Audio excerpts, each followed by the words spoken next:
Bueno, amigos, buenas tardes, buenas noches, buenos días, dependiendo a la hora que vean este programa. Les doy la bienvenida y les digo que vamos a estar viendo el Nuevo Testamento. Estamos ahorita en el Evangelio de San Mateo. Estuvimos viendo en la lección pasada, en la lectura pasada, cómo Jesús enseñó a sus discípulos el Padre Nuestro. En eso nos quedamos. Y vamos a continuar ahora con el Evangelio de San Mateo en el 6:16. Y está muy interesante, lo vamos a ver como siempre con calma para que cualquiera cosa que ustedes quieran preguntar, lo puedan preguntar. Los que están viendo este programa a través del Face Live, si tienen algo que comentar, algo que preguntar o simplemente saludar, pónganlo ahí en la cajita de los comentarios. Y al acabar la emisión, vamos a tratar de contestar las preguntas y contestar los saludos. Antes de empezar, como siempre, vamos a hacer una oración al Espíritu Santo. Permítanme, voy a compartir la pantalla. Cerramos micrófonos. Sí, por favor. Bueno, entonces ya estamos aquí en la pantalla. Vamos a ponernos en la presencia del Señor. Le vamos a pedir al Espíritu Santo que me inspire a mí, que los inspire a ustedes y a todas las personas que vean este programa. Él fue el que inspiró las Sagradas Escrituras. Gracias a él, pues hubo gente inspirada por él que se puso a escribir las enseñanzas de Jesús, los hechos, la vida, las enseñanzas, los milagros. Y gracias a eso tenemos los evangelios.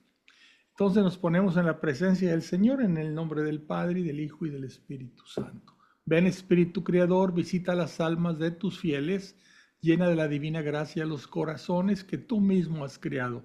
Tú eres nuestro consuelo, don de Dios Altísimo, fuente viva, fuego, caridad y espiritual unción. Tú derramas sobre nosotros los 7 dones. Tú el dedo de la mano de Dios, tú el prometido del Padre, pones en nuestros labios los tesoros de tu palabra. Enciende con tu luz nuestros sentidos, infunde tu amor en nuestros corazones y con tu perpetuo auxilio fortalece nuestra frágil carne. Aleja de nosotros el enemigo, danos pronto tu paz. Siendo tú mismo nuestro guía, evitaremos todo lo que es nocivo. Por ti conozcamos al Padre y también al Hijo, y que en ti, que eres el Espíritu de ambos, creamos en todo tiempo. Gloria a Dios Padre y al Hijo que resucitó de entre los muertos y al Espíritu Consolador por los siglos de los siglos. Amén. Bueno, pues ya estamos listos. Vamos a poner aquí las Sagradas Escrituras. Les decía que en la pasada lectura estuvimos viendo el Padre Nuestro, ¿sí? Y les dice consejos sobre la forma de orar. Dice, cuando oréis no charléis mucho como los paganos, que se figuran que por su palabrería van a ser escuchados. También más adelante nos dice que nuestro Padre Dios sabe lo que necesitamos. No hay que hacerle tantas cosas específicas o pedirle tanto. Él sabe lo que necesitamos, ¿verdad? Pedirle que nos conceda lo que Él sabe que necesitamos. Y también nos dice cuál es la oración. Y les decía yo que para los judíos, Jesús era judío, el nombre de Dios, o sea, lo que conocemos nosotros como Yahweh o Yahvé, no se pronunciaba. ¿Por qué? Pues era un nombre o es un nombre sagrado, tan sagrado que no quieren que se profane y por lo tanto ni lo escriben ni lo pronuncian. Ponen las 4 consonantes, ¿verdad?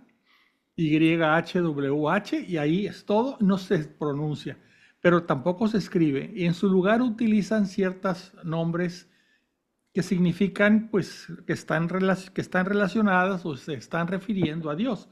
Por ejemplo, Adonai. En sus oraciones siempre le dicen a Dios Adonai, que quiere decir mi Señor.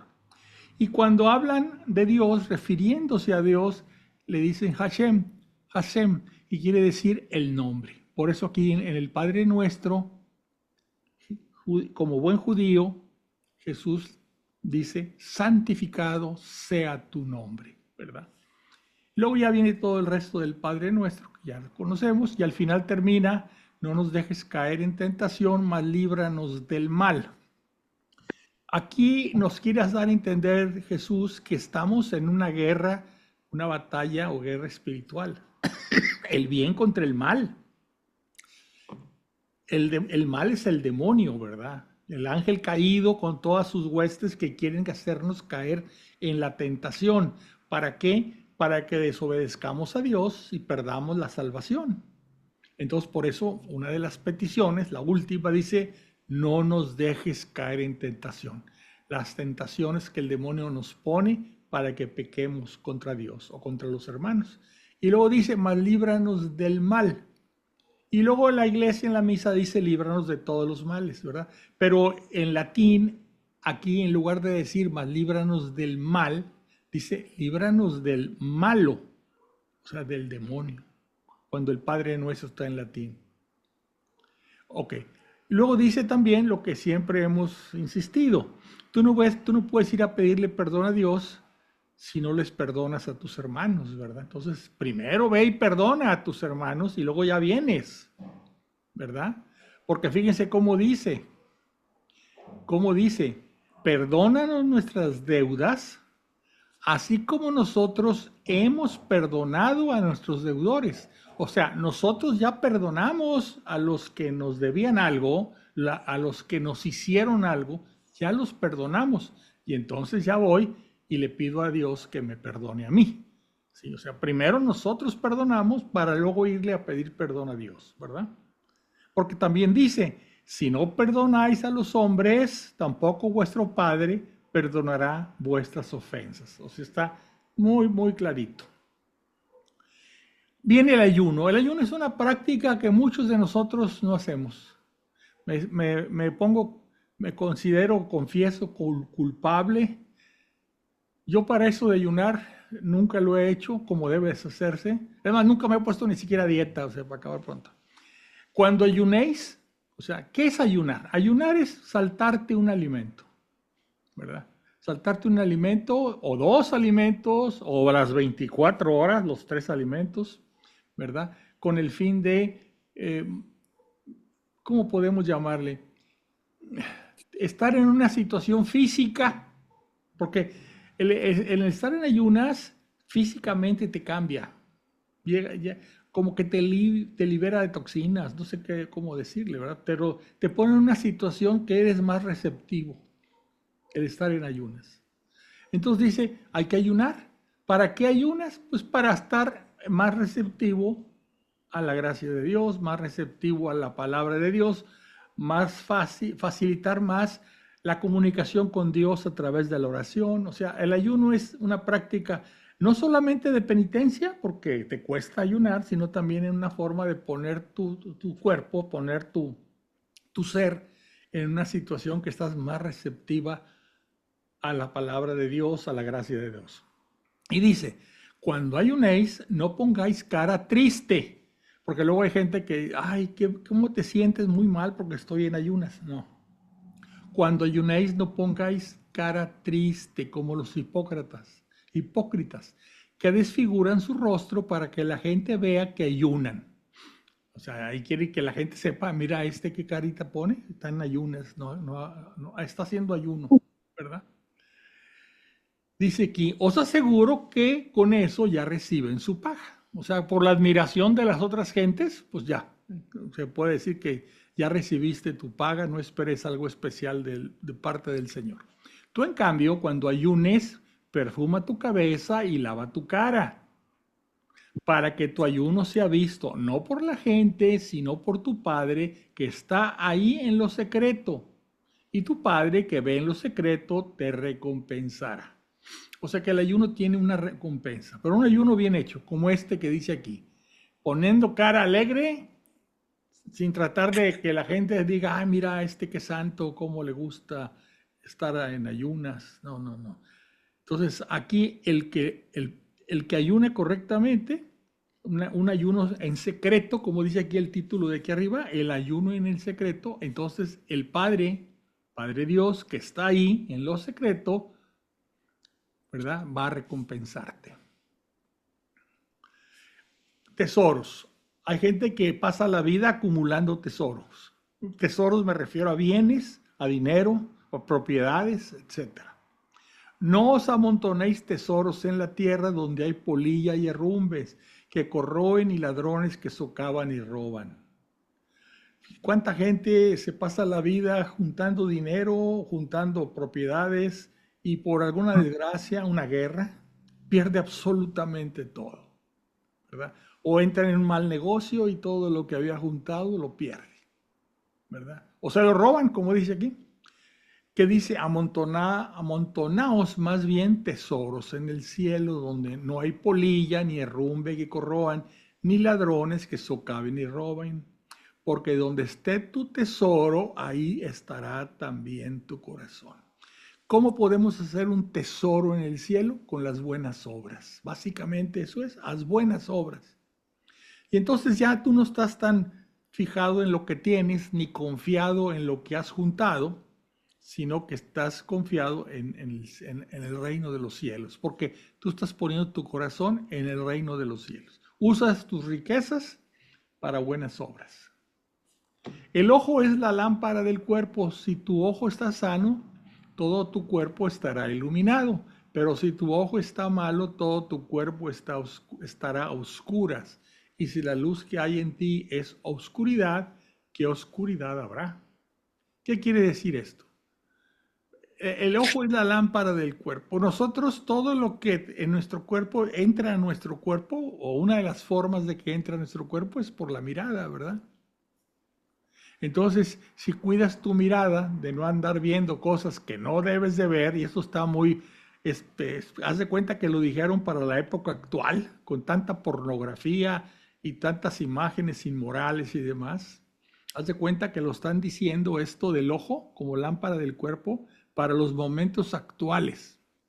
Si tu A ojo ver, está sano, Fernando, mande. no nada más para momentos actuales. Ahorita vas a las bodas o ves que va a haber una boda Ajá. y ves unos vestidos que dejan ver muchas cosas, hasta de la novia.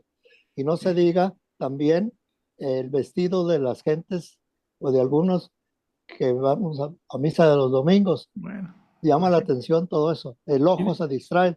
y no vayas a la playa porque, o a la alberca porque te va a dar un ataque cardíaco, ¿verdad? No, no, no, bueno, ahí ya está permitido. Sí, entonces aquí dice, dice, si tu ojo está malo, o sea, por ese ojo tuyo entra todo lo malo, dice, tu cuerpo estará a oscuras. Y si la luz que hay en ti es oscuridad, ¿qué oscuridad habrá?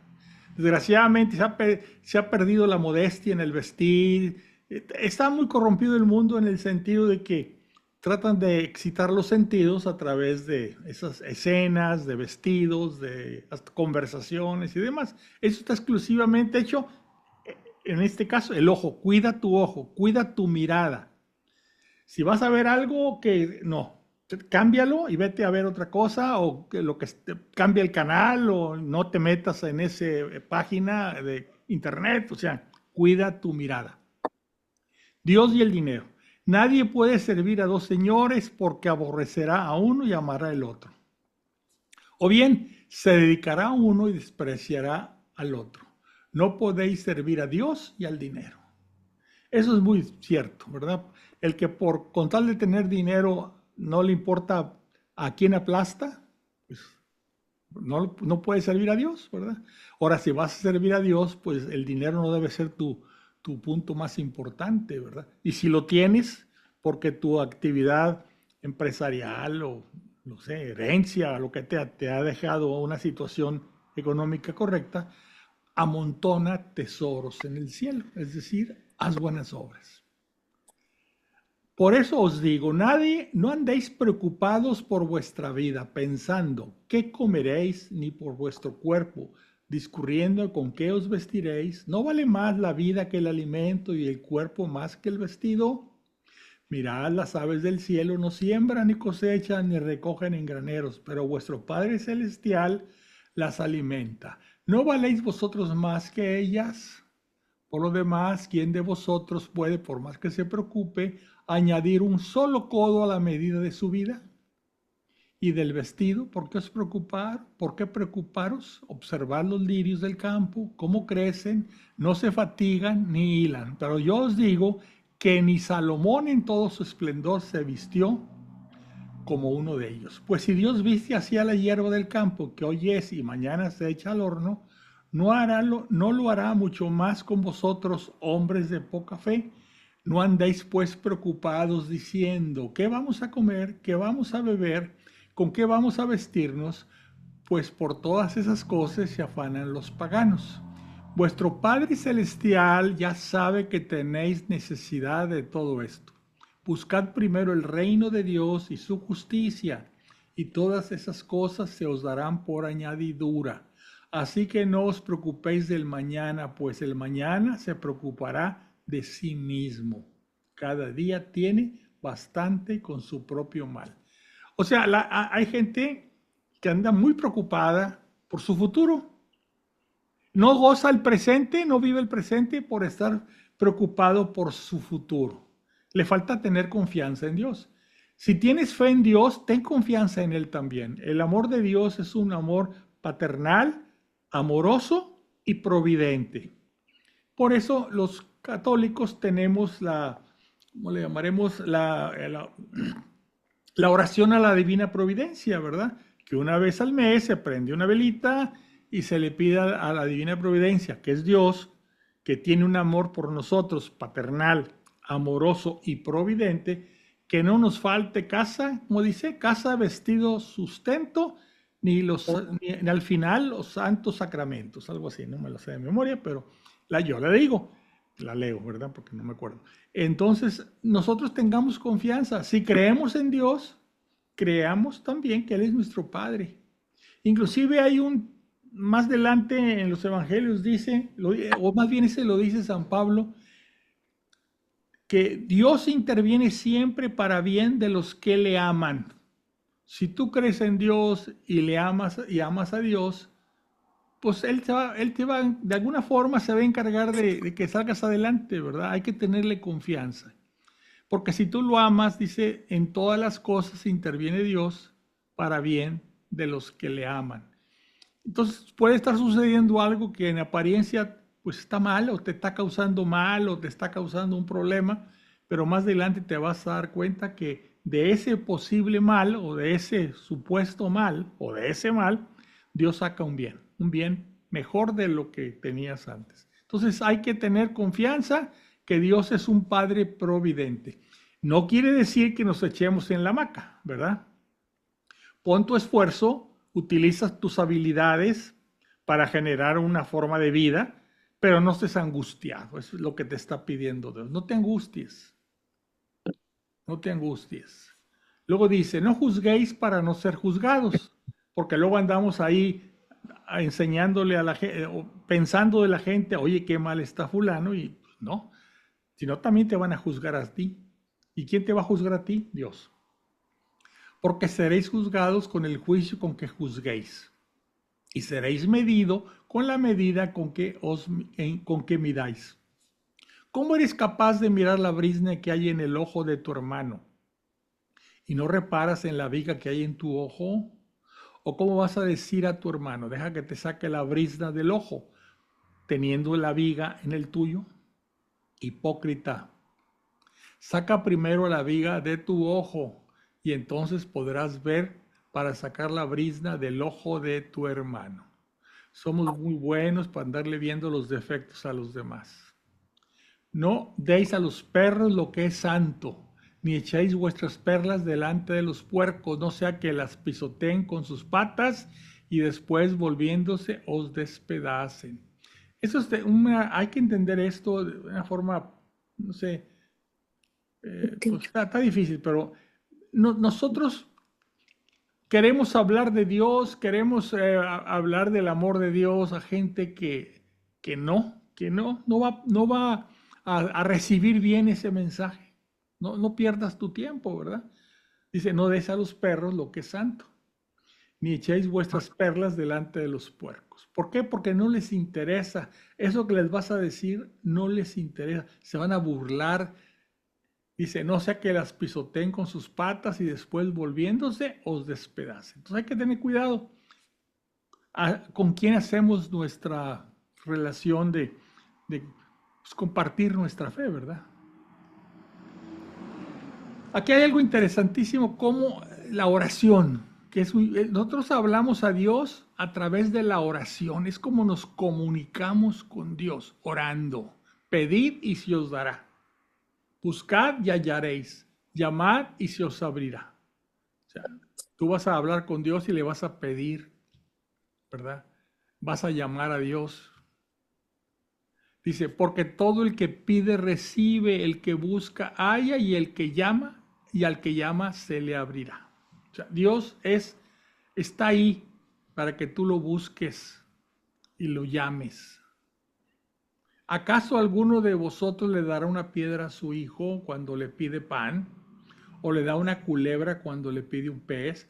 Pues si vosotros que sois malos sabéis dar cosas buenas a vuestros hijos, cuánto más vuestro Padre que está en los cielos dará cosas buenas a los que se las pidan.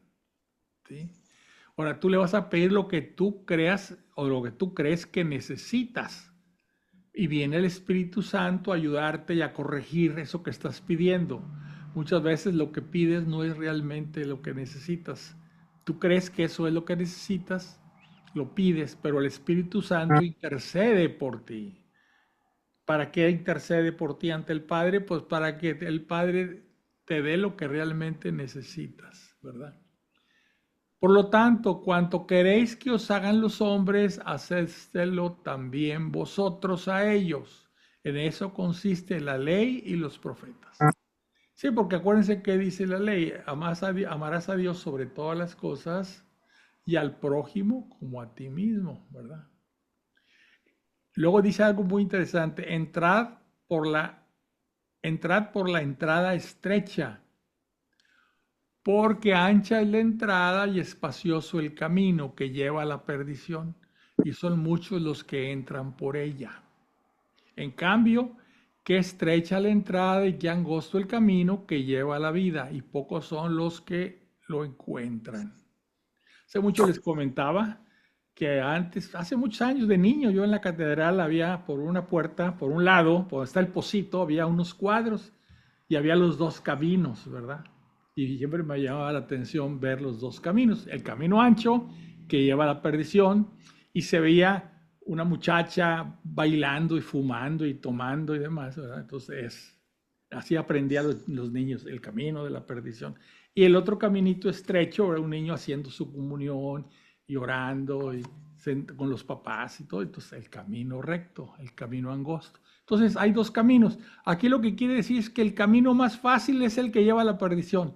No hay que hacer nada, es un camino que va de bajadita. Ahí te lleva despacito, sin batallar y sin obstáculos. En cambio, el camino que te lleva al cielo es un camino angosto y va de subida. Y está difícil, hay que pedalearle, ¿verdad? Guardaos de los falsos profetas que vienen a vosotros con disfraces de oveja, pero por dentro son lobos rapaces. Ahorita se ha soltado una epidemia de falsos profetas. Vi un que se dice sacerdote que habla que ya se va a acabar el mundo, que hay que hacer refugios y que, espérenme, si Dios dijo nadie sabe ni el día ni la hora, sino solamente nuestro Padre Celestial. Y ahí hay muchos falsos profetas que dicen hay que retirarse al campo y vivir una vida ya oculta en el campo porque ya viene el fin. Pues esos son falsos profetas. Dice aquí, ¿acaso? Dice, por sus frutos los conoceréis. ¿Acaso se recoge uva de los espinos o higos de los abrojos? Esos pseudoprofetas luego caen, o con el tiempo caen, y resulta que son abusadores y que son malas personas, ¿verdad? Que querían formar rebaños para abusar de esos rebaños, en lo económico y en lo personal, ¿verdad? Así todo árbol bueno da frutos buenos, pero el árbol malo da frutos malos. Un árbol bueno no puede producir frutos malos, ni un árbol malo producirá buenos. Todo árbol que no da buen frutos es cortado y arrojado al fuego. Así que por sus frutos los reconoceréis. O sea, siempre con el tiempo sale a la luz todo. Lo que está oculto sale a la luz. También lo dijo Jesús en los evangelios. Nada permanecerá oculto para siempre. Y luego dice, no todo el que me diga Señor, Señor entrará en el reino de los cielos. O sea, todos aquellos de mucha oración y mucho golpe de pecho, no por eso van a entrar al reino de los cielos, sino el que haga la voluntad de mi Padre que está en los cielos.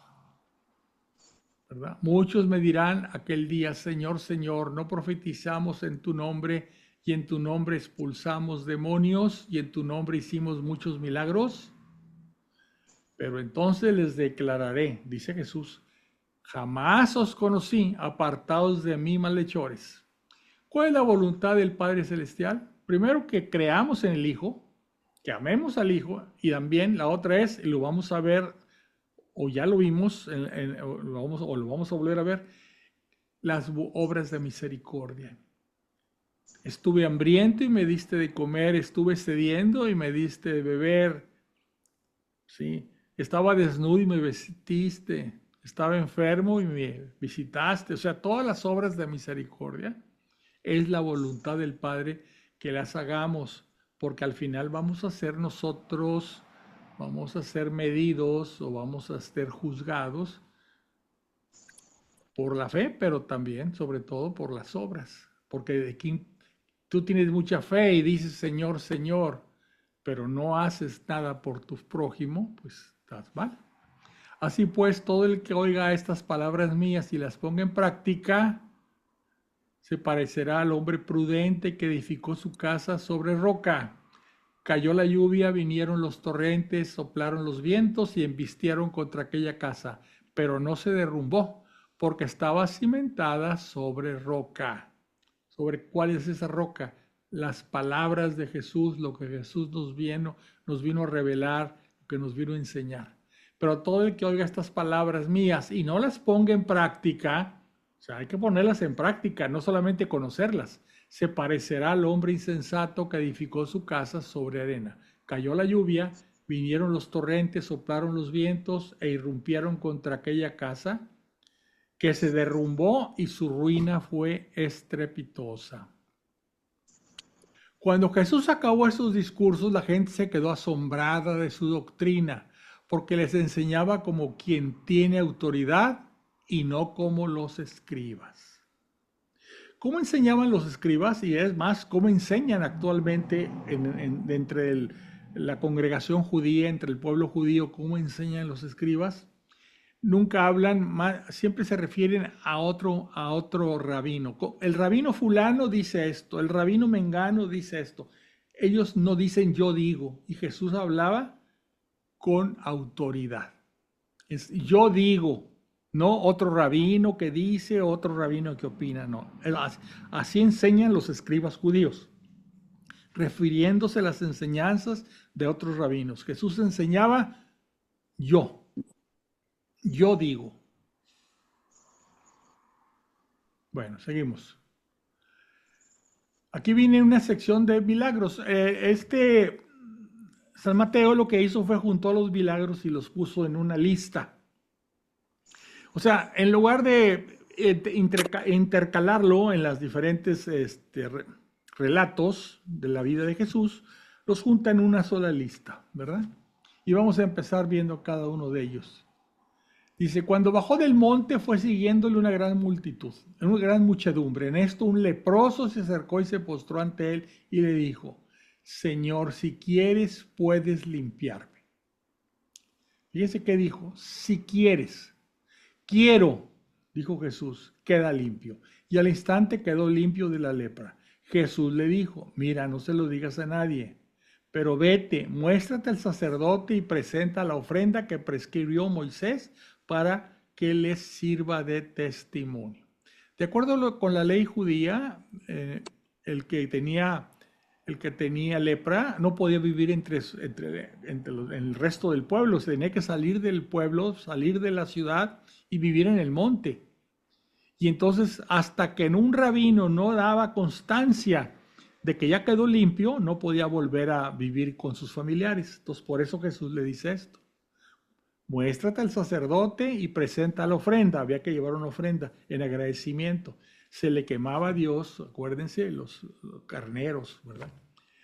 Dice, y presenta la ofrenda que prescribió Moisés para que les sirva de testimonio. Entonces ya el sacerdote era testigo de que ya se había curado y ya podía vivir entre los familiares. Permítame.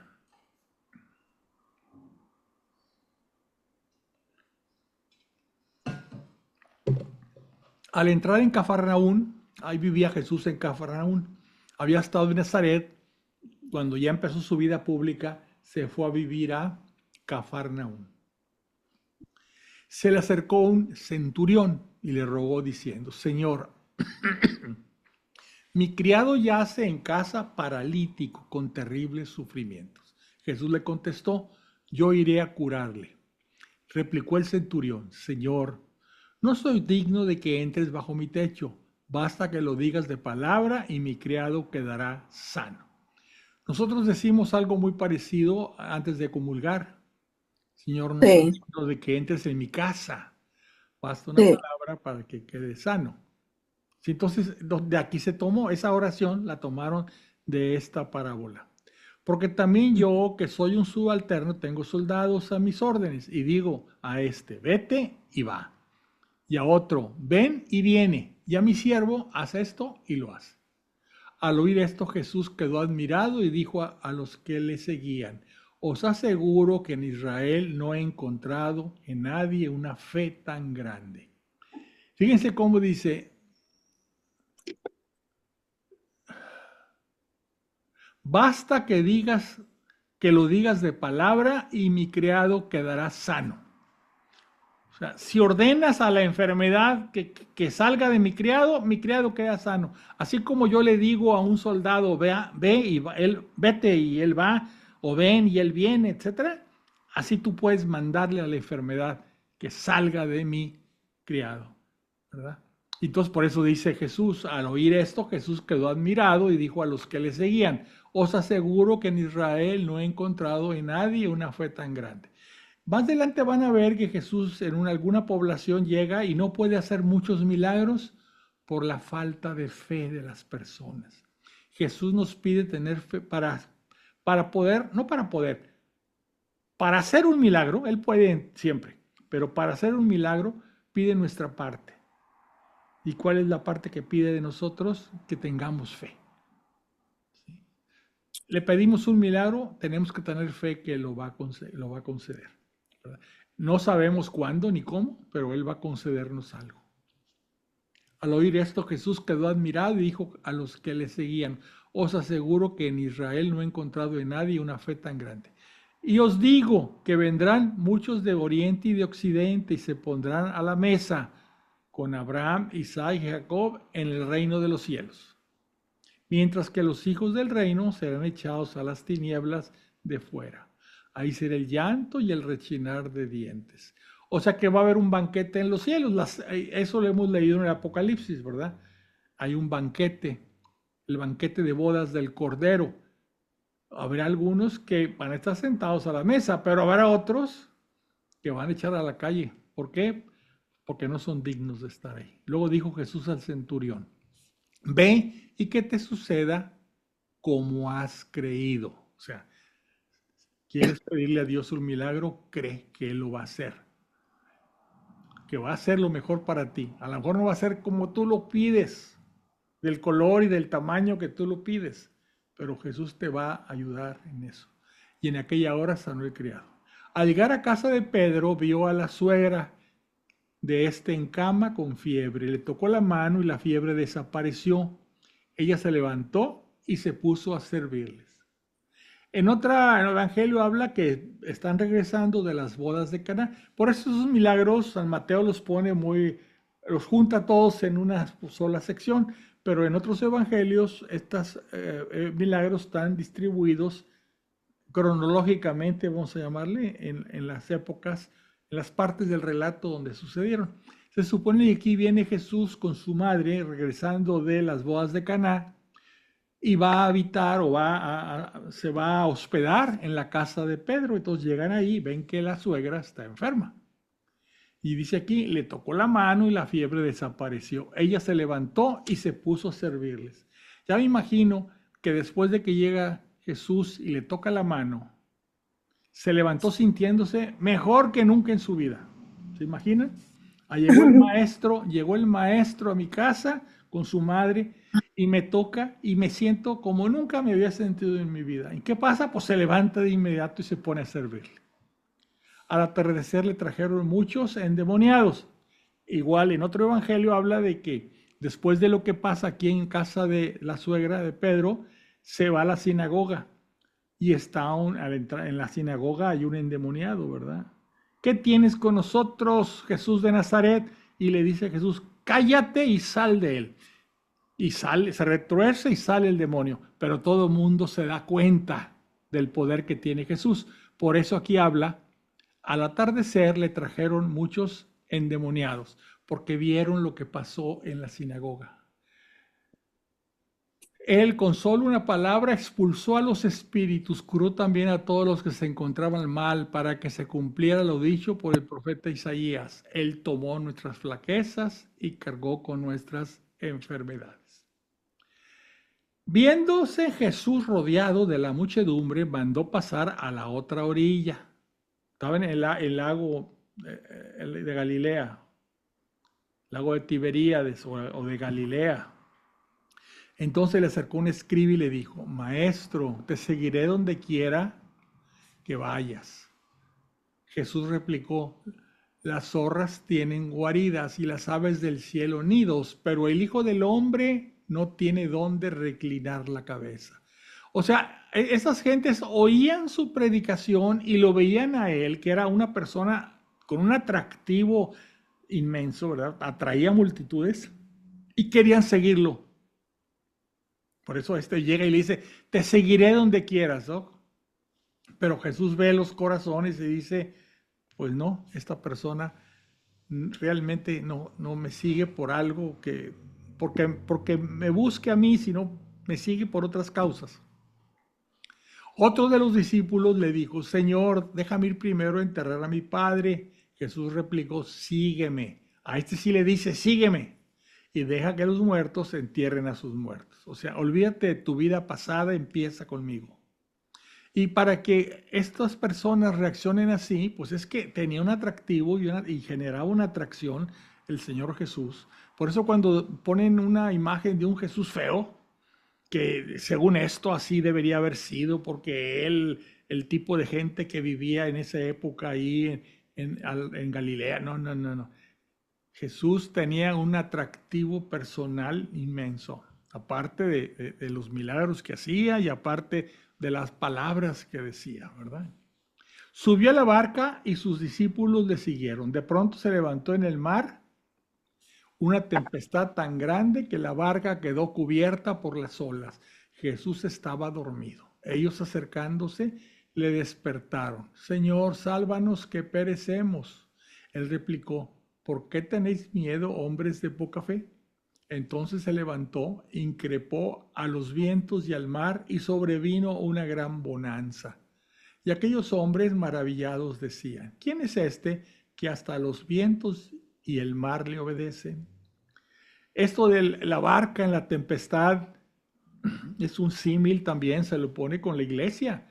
La iglesia es esa barca y se está zarandeando y se mueve y parece que se va a hundir, pero ahí está Jesús en esa barca. No debemos tener miedo. Acá aquí se desesperaron los apóstoles y lo despertaron. No había necesidad de despertar. Con él en la barca, esa barca no le va a pasar nada. Pero ellos te entraron con miedo y lo despiertan, ¿verdad? Entonces él tiene que actuar para tranquilizarlos. La iglesia es esa barca y está en momentos de que se está zarandeando, ¿verdad? Y decimos, Jesús, despierta, despierta. Y Jesús dice, hombres de poca fe, ¿por qué tenéis miedo? ¿Verdad? Porque estoy con ustedes, así se los prometí, estaré con ustedes día tras día hasta el fin del mundo. Endemoniados Gadarenos. Al llegar a la otra orilla, a la región de los Gadarenos, vinieron a su encuentro dos endemoniados que salían de los sepulcros. Eran tan violentos que nadie se atrevía a pasar por el camino. Se pusieron a gritar, ¿qué tenemos nosotros contigo, Hijo de Dios? Lo reconocían, eran demonios y sabían quién era Jesús. ¿Has venido aquí para atormentarnos antes de tiempo? Porque saben que al final de los tiempos, pues todos ellos van a caer en el infierno. Había ahí a cierta distancia una gran piara de puercos paciendo. Los demonios le suplicaron, si nos echas, o sea, si nos sacas de estas personas, mándanos a la piara de puercos. Jesús les dijo, podéis ir. Ellos salieron y se fueron a los puercos. De pronto toda la piara se arrojó al mar de lo alto del cantil y perecieron en las aguas. Los porqueros huyeron y al llegar a la ciudad lo contaron todo, también los de los endemoniados, también lo de los endemoniados. Entonces toda la ciudad salió al encuentro de Jesús y en cuanto le vieron, le rogaron que se retirase de su territorio. O sea, le tenían miedo a Jesús. No entendían lo que había pasado. Los puercos, los demonios cayeron salieron de los hombres, entraron en los puercos e hicieron que los puercos se aventaran por un cantil y perecieron ahogados, ¿verdad? Jesús subió a la barca y pasó a la otra orilla y llegó a su pueblo, Cafarnaúm. En esto le trajeron un paralítico postrado en una camilla. Viendo Jesús la fe que tenían, dijo al paralítico, ánimo, hijo, tus pecados te son perdonados. En otro evangelio habla que lo metieron por el techo, ¿se acuerdan? Lo traían, querían entrar, estaba lleno y lo bajan, quitan unas tejas o unas, no sé, lo que haya sido en el techo, unas pajas, unas tejas y lo bajan. Bueno, es el mismo milagro, nomás que redactado por Mateo, ¿sí? Díjese aquí, en esto le trajeron un paralítico postrado en una camilla, viendo Jesús la fe que tenían. ¿Quién tenía fe ahí? Los que lo cargaban al enfermo. Lo llevaban, sabían que Jesús curaba y ahí van con fe, el Señor lo va a curar, Jesús lo va a curar. Tenían fe en Jesús. Dice, viendo Jesús la fe que tenían, dijo al paralítico, ánimo hijo, tus pecados te son perdonados. Entonces algunos escribas dijeron para sí, este está blasfemando.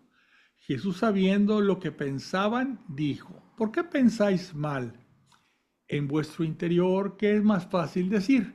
¿Tus pecados te son perdonados? O decir, levántate y anda. Pues para que sepáis que el Hijo del Hombre tiene en la tierra poder de perdonar pecados, dice entonces al paralítico, levántate, toma tu camilla y vete a tu casa. Él se levantó y se fue a su casa. La gente al ver aquello, temió y alabó a Dios que había dado tal poder a los hombres. Aquí Jesús ve varias cosas. Ve la fe de los que llevan a este paralítico. Me imagino que también el paralítico tenía fe, que les ha de haber dicho a sus amigos, llévenme con Jesús. Jesús al verlo dice, este señor o este hombre lo que necesita es primero aliviar su alma. A lo mejor tenía un problema también en su alma, algo que lo hacía que quedara postrado. Por eso lo primero que dice es, tus pecados te son perdonados. Seguramente había cometido pecados que lo llevaron a la situación esta. Entonces Jesús se da cuenta que primero hay que limpiarlo de su alma. Y eso aprovecha para enseñarle a los que estaban ahí, a todos los fariseos ahí, criticones que estaban ahí, que él tenía poder para perdonar, pero también para salvar, para aliviar, ¿verdad? Vocación de Mateo. Cuando se iba de ahí, al pasar, vio Jesús a un hombre llamado Mateo, sentado en el despacho de impuestos y le dijo, sígueme. Él se levantó y le siguió. Bueno, si quitamos el parrafito de arriba que dice vocación de Mateo, aquí lo que estamos viendo es que este Mateo no se llamaba Mateo. Acuérdense que en aquellos tiempos los judíos usaban dos nombres, uno en hebreo y otro en griego, ¿verdad? Entonces, este Mateo, vamos a ver la nota aquí, su nombre en griego era Leví. Vamos a ver si es cierto. Aquí está. El mismo en que el Marcos y Lucas llaman Leví. Entonces, él era cobrador de impuestos. Los cobradores de impuestos eran algo odiados por el resto de los judíos. porque cobraban dinero, impuestos a los judíos para entregárselo a los romanos. Era el impuesto que había que pagarle al imperio romano. Y claro, el cobrador de impuestos se quedaba con una buena parte, su comisión, vamos a llamarle. Y a veces estos publicanos, que era como se les conocía, pues elevaban los impuestos para quedarse con una mayor parte y eran odiadísimos. Entonces, los demás judíos no se querían juntar con ellos, eran pecadores. Y Jesús se sentaba con ellos. Fíjense ahorita en la siguiente, la comida con pecadores. Y Fernando, Mande. pero aquí Mateo está narrando su Así es. su propio llamado, ¿no? Ujú, ujú. Sí, así es. Más adelante en Marcos y en Lucas, ellos lo narran y entonces lo ligamos con esto y sabemos que están hablando de la misma persona, ¿verdad? El que cobraba impuestos. Entonces es el Mateo del Evangelio, el evangelista, Sí, el propio Sí, evangelista. el propio evangelista. Sí, también Y Juan, uno de cuando los habla de 12. Juan, el apóstol San Juan en su evangelio, cuando habla de sí mismo, él no quiere poner su nombre y pone el discípulo amado. Pero pero este también habla de que un hombre llamado Mateo, pero él no se identifica como el que escribió esto, el que escribió el evangelio. Sabemos nosotros que lo escribió Mateo, ¿sí? Pero aquí Oye, dentro del evangelio pone como Mateo, o sea, él fue llamado por el Señor. Sí, adelante. no es Saqueo, No, no no. es otro, Saqueo ¿verdad? es un chaparrito que entra a Jesús, viene a la ciudad de, ¿cómo se llama? Bueno, y se sube a un árbol para desde ahí ver a Jesús. Saqueo, ese Ajá. es otro. Que también era publicano, también cobraba impuestos. También cobraba impuestos. También cobraba impuestos. ¿Cómo se llama la ciudad? La ciudad más antigua. Que se derrumban las torres al entrar en la tierra prometida, hombre. Se me fue la onda. Bueno. En cierta Jericó. ocasión, Jericó. En cierta ocasión, estando a la mesa en la casa, vinieron muchos publicanos. Estos son los cobradores de impuestos, publicanos. Y pecadores. Los publicanos son pecadores por autonomacia, porque roban al pueblo judío para quedarse con el dinero y le entregan a su parte a los romanos, que se sentaron a la mesa con Jesús y sus discípulos. Al verlo, los fariseos, que son muy estrictos, según ellos, muy cumplidores de la ley, dijeron a los discípulos: ¿por qué come vuestro maestro con los publicanos y pecadores? Mas él, al oírlo, dijo: no necesita el médico los que están fuertes, sino los que están mal. Y Claro. pues aprender qué significa: misericordia quiero, que no sacrificio, porque no he venido a llamar a justos, sino a pecadores. Y esto queda perfectamente bien para nosotros. Cuando alguien nos critica, pues es que el Señor vino a llamar a los pecadores, y yo me considero un pecador, ¿verdad? Claro. Yo necesito que me salve, que me sane, ¿verdad? Entonces se le acercaron los discípulos de Juan el Bautista, que todavía estaba activo bautizando en el Jordán, y le dijeron: ¿por qué tus discípulos no ayunan, siendo que nosotros y los fariseos practicamos el ayuno? Ya hablamos ya del ayuno. Jesús les respondió: ¿pueden acaso los invitados a la boda ponerse tristes mientras el novio está con ellos? O sea, él se ponía en el caso, él es el novio, ¿verdad? Días vendrán en que les será arrebatado el novio, entonces ayunarán. Nadie echa un remiendo de paño sin tundir en un vestido viejo, porque lo añadido tirará del vestido y se producirá un desgarrón. O sea, un vestido que ya se ha encogido con el tiempo, le hacen un añadido, un parche con una tela nueva, pues esa tela nueva también con el paso de las lavadas se va a encoger y va a romper todo el vestido. Ni tampoco echa vino nuevo en pellejos viejos. El vino se guardaba en pellejos de puerco. Pero entonces, ¿qué pasa? Los pellejos viejos ya están ¿cómo le podemos llamar? También ya humedecidos a un Es la- tamaño, y le echas el vino nuevo, y el vino nuevo se va a fermentar, se va a inflar y se va a romper ese pellejo, ¿verdad? De otro modo, los pellejos revientan y el vino se derrama, y los pellejos pues se echan a perder. O sea, un vino nuevo va a fermentarse. Los pellejos donde ya son viejos, el vino ya quedó fermentado, ya no crece, pero si le echas a esos pellejos el vino nuevo, los van a reventar. Hay que echar el vino nuevo en pellejos nuevos y así ambos se conservarán. En estas enseñanzas hay algo que hay ¿por qué habla de esto Jesús, del remiendo y de los pellejos y demás? Él está hablando aquí o pensando, y creo que sobre todo los fariseos y los más estudiosos de la palabra de Dios de aquellos tiempos lo entendían.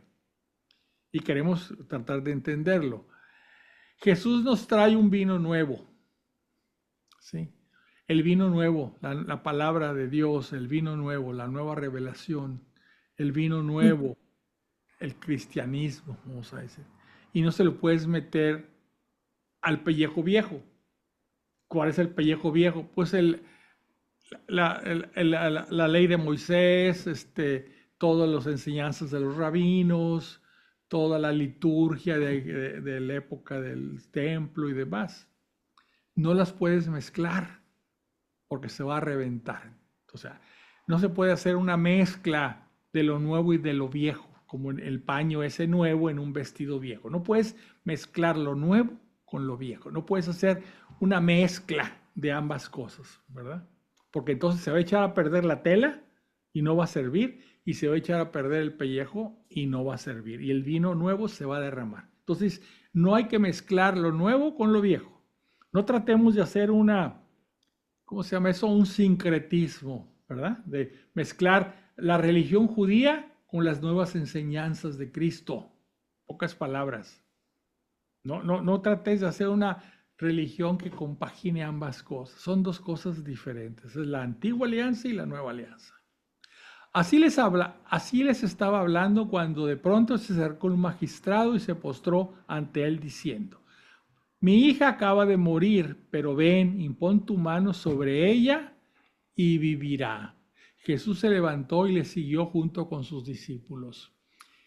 En esto una mujer que padecía hemorragias desde hacía 12 años se acercó por detrás y tocó la orla de su manto, pues decía para sí: con solo tocar su manto me salvaré. Jesús se volvió y al verla le dijo: ánimo, hija, tu fe te ha salvado. Y desde aquel momento quedó sana la mujer. Aquí hay algo interesante y espero poderlo decir correctamente sin errores. Nosotros los católicos somos tenemos mucha fe en las reliquias. Este es el vestido que usó San fulano de tal, esta es la medalla que traía en el cuello el otro santo, estos son los huesos de San fulano, y creemos que hay cierta gracia y Dios comunica pues, no sé, milagros a través de estas reliquias, ¿verdad? Porque estuvieron en contacto con un santo, ¿verdad? Ujú. Luego algún día hablaremos que hay reliquias de primer grado y de segundo grado, y está muy complicado. Pero aquí pasa, aquí que decía la viejita esta, bueno, yo digo viejita, la señora, la hemorroísa, le dicen en otro evangelio: con que toque el manto, yo me voy a curar, tengo fe. Igual muchos católicos tienen fe, donde yo toque, no sé, la sangre, o donde hace poco trajeron, o hace mucho trajeron una especie de burbuja donde estaba sangre de Juan Pablo II, no sé si se acuerden. Más recientemente creo que vino el nuevo santo, Judas. el jovencito Acutis, ¿no? No, sí, sí, Sí. Acutis, Y sí. luego trajeron la de Santa, no sé qué, Santa Teresita, no sé qué. Son reliquias que De la estuvieron madre en de Calcuta, de la madre de Calcuta. son Y el otro es reliquias del joven del joven Acutis también. Y Acutis. Sí. en todo el mundo hay reliquias. Y somos muy afectos los católicos a las reliquias, ir a pedirle al santo su intercesión, ¿verdad? Y aquí estamos viendo un ejemplo. Dice la señora, la hemorroísa, dice, con que toque su manto me salvaré. Igual es una forma de decir, oye, hay una gracia que a través de esos pies, de su ropa o de lo que quedó, ¿verdad? Inclusive más adelante, creo que están Hechos de los Apóstoles, vemos que los ponían a los enfermos en los tiempos ya de Pedro, que había muerto y resucitado Jesús. En los tiempos de Pedro, iban Pedro y Juan caminando y sacaban enfermos y los ponían en la orilla para que cuando menos la sombra de ellos, al pasar sobre ellos iban caminando y su sombra iba pasando sobre los enfermos, se curaban. O sea, Dios tiene muchos caminos, ¿verdad? Y las reliquias son un camino, ¿verdad? No en sí, no son objetos mágicos. Ojo, estamos pensando que tú crees que la persona que es la dueña de esa reliquia, o sea, de donde procede la reliquia, va a pedir por ti. Sí, adelante. Hay una jaculatoria que dice que la sombra de San Pedro nos proteja. Eso está en el libro de los Hechos de los Apóstoles. Mm. Ujú. Va caminando Pedro y están los enfermos y la sombra de Pedro va pasando Y los va curando. y se aliviaban. Bueno, seguimos. Es hora. Perdón. Al llegar Jesús a casa del magistrado y ver a los flautistas y a la gente alborotando, dijo, retiraos, la muchacha no ha muerto, está dormida. Los presentes pues se burlaban de él. Pero una vez echada fuera la gente, entró él y la tomó de la mano y la muchacha se levantó. Esta noticia se divulgó por toda aquella comarca. Ahora vienen dos ciegos. Cuando Jesús iba de ahí, le siguieron dos ciegos gritando, ten compasión de nosotros, hijo de David. El hijo de David, decir hijo de David a Jesús era un término mesiánico. Sabían que la promesa era que de un descendiente de David vendría el Mesías, ¿verdad? Al llegar a casa se le acercaron los ciegos. Jesús les preguntó, ¿creéis que puedo hacer esto? Está preguntando si tienen fe. Respondieron, sí, Señor. Entonces les tocó los ojos, diciendo, hágase en vosotros, ojo, según vuestra fe. Jesús quiere que tengamos fe, que para hacer los milagros, quiere que pongamos de nuestra parte algo. No estar ahí. No, pon de tu parte algo. ¿Y qué quiero que pongas de tu parte? Que tengas fe. Y se abrieron sus ojos. Jesús les ordenó severamente, mirad que nadie lo sepa. Pero ellos en cuanto salieron, divulgaron su fama por toda aquella comarca. Y vamos a dejarle aquí porque se nos está viniendo encima el tiempo. Endemoniado. Mudo. Mudo. Bueno, vamos a dejarlo ahí. Voy a ver si alguien tiene algún comentario. ¿Ustedes quieren preguntarme algo? Yo sí. A ver, adelante. ¿Por qué le dicen a Jesús el Hijo del Hombre? Bueno, también es mesiánico. Hay una profecía, una visión que tuvo el profeta Daniel, que vio en sus sueños un trono y en él un anciano, y luego venía uno como hijo de hombre que se acercó, y a ese hijo del hombre le fue dado todo el poder y toda la gloria. Entonces, al interpretar eso, dicen, el que está en el trono es Dios Padre. Por eso a Dios Padre lo ponen como un viejito, porque la visión que tuvo el profeta Daniel era de un anciano con el pelo blanco, barba blanca, en un trono, ya Dios Padre. Por eso en las estampitas a Dios Padre lo ponen como un viejito, ¿sí? Y por otro lado, el que se acerca y al que se le da todo el poder y toda la gloria es como un hijo de hombre. Entonces él, al decirse a sí mismo ante los judíos, llamarse a sí mismo hijo de hombre o el hijo del hombre, ¿Qué está haciendo? Está haciéndolos pensar, este es el de la profecía de David, del profeta Daniel, perdón, este es el de la profecía de Daniel. Por eso es un término mesiánico, ¿sí? Lo mismo David, porque la profecía, otra profecía decía que él iba a venir, el Mesías iba a ser un descendiente de la casa de David, ¿verdad? Son títulos mesiánicos, ¿sí? Déjenme ver ahora si si hay alguien que quiere preguntar, saludar o simplemente opinar. Vamos a ver, aquí está. Hay un comentario que dice, buenas noches, muchas gracias y saludos, Lulú Pérez Soto. Bueno, pues les agradezco mucho. Entonces, ¿alguna otra pregunta, algún otro comentario? Y ese término del profeta Daniel. de referirse como hijo de hombre, Uh-huh. yo lo entiendo como que quería decir que era una figura humana, la que estaba ahí, o sea, Cristo hecho hombre, Dios hecho hombre. El hijo de hombre de la visión.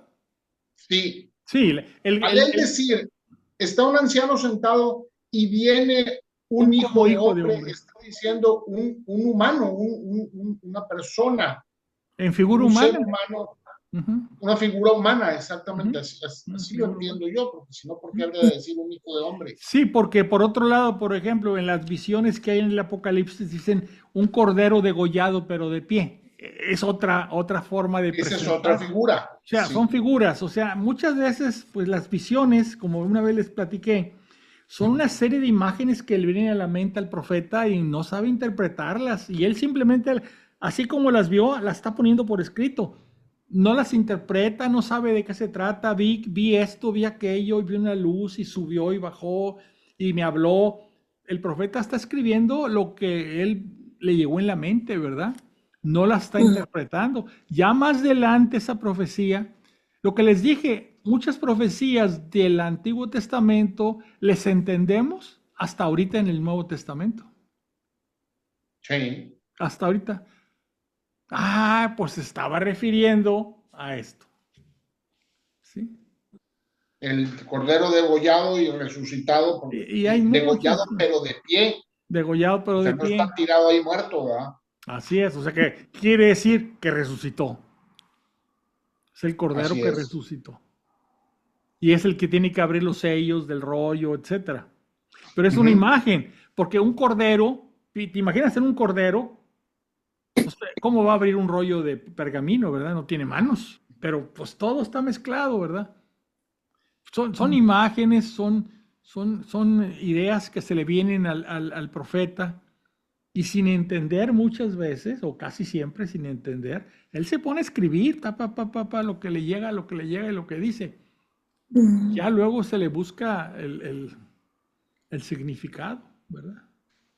Bueno, pues yo les agradezco que se hayan conectado. El próximo lunes vamos a ver el último de los 3 relatos. Ya vimos Tobías, Judith y vamos a ver Esther.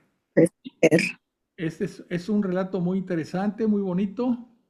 Y pues ya yo les diré ahí qué sigue después. Creo que vamos a empezar a ver ya los libros de los profetas. Déjenme aquí nada más terminar aquí.